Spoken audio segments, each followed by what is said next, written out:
Assalamualaikum warahmatullahi wabarakatuh. Pada video pembelajaran ini kita akan membahas tentang menyelesaikan masalah konstekstual yang berkaitan dengan perbandingan. Maksudnya masalah konstekstual itu tentang permasalahan sehari-hari. Jadi dalam kehidupan sehari-hari itu banyak permasalahan yang terkait dengan skala, dengan perbandingan senilai maupun berbalik nilai, dan juga dengan debit. Contoh soal dalam kehidupan sehari-hari atau yang konstekstual yang berkaitan dengan skala. Contoh yang pertama, jarak Palembang ke Bengkulu adalah sekitar 450 km. Apabila murid SMP Cemerlang diminta menggambar peta dengan skala 1:75 juta, maka berapakah jarak antara Palembang dan Bengkulu di peta? Berarti diketahui dulu jarak sebenarnya yaitu 450 km. Karena yang diminta itu di peta, berarti kilometer dirubah ke sentimeter, jadinya 45 juta. Kemudian skalanya 1:75 juta. Ditanyanya jarak pada peta, karena rumus skala itu jarak pada peta dibagi jarak sebenarnya. Jadi kalau nyari jarak pada peta itu rumusnya skala dikalikan dengan jarak sebenarnya. Berarti jarak pada peta sama dengan dimasukkan skalanya 1:75 juta dikalikan 450 juta.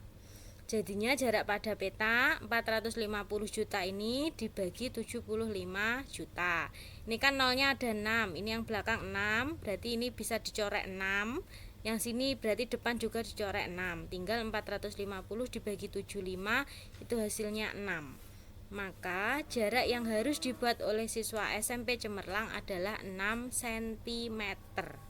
Kenapa dibuat cm enggak kilometer? Kalau kilometer itu jarak sebenarnya, karena ini yang ditanya jarak pada peta, berarti satuannya pakai cm. Kemudian ada contoh yang kedua. Denah sawah Pak Yuda berukuran panjangnya 12 cm dan lebarnya 8 cm. Jika skala pada denah 1:1200, luas sebenarnya sawah Pak Yuda adalah, jawabnya, panjang pada denah gambar 12 cm, lebarnya pada gambar 8 cm. Kemudian skalanya 1:1200 atau 1/200 boleh nulisnya.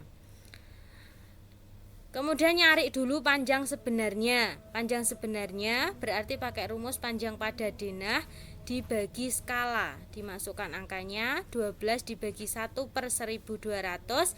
Jadi 12 dikali 1200 per 1. Atau ini per satunya enggak ditulis juga enggak apa-apa. Kan per 1 sama aja, 1200 per 1 itu 1200. Berarti 12 kali 1200 hasilnya 14.400 cm. Karena dirubah ke meter, centimeter ke meter itu naik 2, berarti dibagi 100. Ini nolnya bisa dicorek, tinggal 144 meter. Ini panjang sebenarnya. Kemudian yang kedua nyari lebar sebenarnya, itu berarti lebar pada denah dibagi skala. 8 cm dibagi 1/1200. Jadi 8 kali 1200 hasilnya 1600 cm, dirubah ke meter sama, dibagi 100, nolnya dicorek, tinggal 96 meter. Jadi luasnya panjang dikalikan lebar, panjangnya 144, lebarnya 96, 144 dikali 96 itu 13.824 meter persegi. Jadi luas sebenarnya sawah Pak Yuda adalah 13.824 meter persegi. Kemudian ada contoh permasalahan dalam kehidupan sehari-hari yang berkaitan dengan perbandingan senilai ataupun perbandingan berbalik nilai. Contoh yang pertama, roda sebuah sepeda menempuh jarak sejauh 27 meter. Setelah berputar 18 kali, jika roda berputar 12 kali, maka berapakah jarak yang telah ditempuh roda tersebut? Yang pertama diketahui dulu ini jaraknya nek 27 meter itu 18 putaran. Berarti kalau jaraknya yang ditanya itu ada 12 putaran. Semakin sedikit putaran rodanya, kan otomatis semakin sedikit pula jarak yang ditempuh. Berarti itu termasuk perbandingan senilai. Kenapa perbandingan senilai? Ini kan turun 27, ini otomatis jaraknya juga turun, yang ini 18 juga turun. Lah turun semua berarti sama, termasuk perbandingan senilai. Berarti perbandingan senilai A1 per A2 sama dengan B1 per B2. Tinggal masukkan angkanya. A1 nya 27, A2 nya ditanya, B1 nya 18, B2 nya 12. Berarti A2 nya ini dikalikan silang, 27 kali 12 dibagi 18. Ini bisa disederhanakan, 27 dibagi 9 itu 3, 18 dibagi 9 itu 2. Berarti tinggal 3 per 2 kali 12.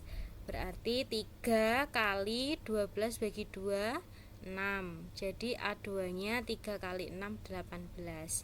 Maka jarak yang ditempuh roda setelah 12 kali putaran adalah 18 meter. Kemudian contoh yang kedua, suatu pekerjaan dapat diselesaikan oleh 10 orang dalam 21 hari. Setelah 3 hari bekerja, pekerjaan itu terhenti selama 3 hari. Agar pekerjaan tersebut dapat diselesaikan tepat waktu, banyak pekerja yang perlu ditambah adalah pekerjaan itu kan dikerjakan oleh 10 orang, akan selesai selama 21 hari. Karena setelah dikerjakan 3 hari, maka sisa waktu pengerjaannya 18 hari oleh 10 pekerja. 21 dikurangi 3, maka 18. Tetapi pekerjaan itu dihentikan selama 3 hari, maka sisa waktu pengerjaannya tinggal 15 hari. 18 tadi dikurangi 3 lagi, atau 21 kurangi 3 kurangi 3, jadi kan 15 hari. Agar pengerjaan itu tepat waktu, maka memerlukan tambahan pekerja jika ditulis dalam bentuk tabel seperti ini. 10-nya itu 18 hari, kalau berapa pekerja nanti 15 hari. Semakin sedikit waktu yang tersedia, maka semakin banyak pula pekerja yang dibutuhkan. Maka itu termasuk perbandingan berbalik nilai. Berarti rumusnya A1 per A2 sama dengan B2 per B1. A1 nya tadi 10, ini A1 nya 10, kemudian A2 nya ini X atau yang ditanyakan A2, terus B2 nya 15 hari ini, B1 nya 18. Berarti A2 nya 10 dikalikan 18 dibagi 15. Ini disederhanakan, dibagi 5, 10 bagi 5 itu 2, 15 dibagi 5 3. Jadi tinggal 2 per 3 dikali 18. Kemudian 18 bagi 3, 6. Jadi tinggal 2 kali 6, 12 pekerja. Maka tambahan pekerja yang diperlukan itu karena tadi udah ada 10, harusnya 12 pekerja, maka 12 dikurangi 10 pekerja, tambahannya ada 2 pekerja. Kemudian selanjutnya ada contoh permasalahan dalam kehidupan sehari-hari yang berkaitan dengan debit. Debit itu rumusnya volume dibagi waktu. Contoh yang pertama, seorang pedagang bensin membeli 5 jerigen bensin di pompa bensin. Setiap jerigen itu berisi 20 liter bensin. Debit selang bensin yang digunakan 4 liter per detik. Berapa lama waktu yang diperlukan untuk mengisi 5 jerigen bensin itu? Berarti volumenya tadi kan ada 5, lah per jerigen itu 20 liter, berarti volumenya 5 dikalikan 20 liter, itu 100 liter. Kemudian debitnya tadi 4 liter per detik. Kemudian nyari waktu itu rumusnya volume dibagi debit. Berarti tinggal masukkan angka, 100 dibagi 4 itu 25 detik. Jadi waktu yang diperlukan untuk mengisi 5 jerigen bensin adalah 25 detik. Kemudian contoh yang kedua, Seorang petugas pom bensin sedang mengisikan bensin ke tangki sebuah mobil. Sebanyak 36 liter bensin diisikan dalam waktu 2 menit. Berapa liter per menit debit aliran bensin tersebut? Berarti diketahui dulu volumenya 36 liter. Kemudian waktunya ada 2 menit. Yang ditanyakan adalah debit. Debit tadi rumusnya volume dibagi waktu. Tinggal masukkan angkanya. 36 liter dibagi 2 menit. Jadi debitnya 18 liter per menit. Karena ini mintanya liter per menit, jadi yang ini nggak usah dirubah. Jadi debit aliran bensin adalah 18 liter per menit.